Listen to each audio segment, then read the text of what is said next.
Salamat po dahil malaking tulong po ito sa pang-araw-araw na gasto dito sa bahay.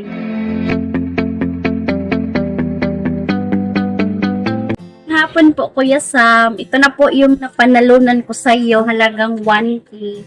Nakabili po ako ng bigas, itlog, biskwit ng anak ko, gatas, kape, itlog. Salamat po dahil malaking tulong po ito sa pang-araw-araw na gasto dito sa bahay. Hindi na po ako makakabili. Sana po marami pa po kayong matulungan ng tao na kagaya ko. Pakipalo po si Samdat Vlog dahil legit na legit po. Sana po marami pa po kayong matulungan. Salamat po sa lahat-lahat dahil napakabait niyo po pa. Thank you po, Kuya Sam. Ito po yung bigas, tsaka noodles, phosphoro, toothpaste, tapos biskwit ng anak ko, may napkin, sardinas, agi, may kape pa at tsaka down. May gatas po ng anak ko. Bye-bye po, Kuya Sam.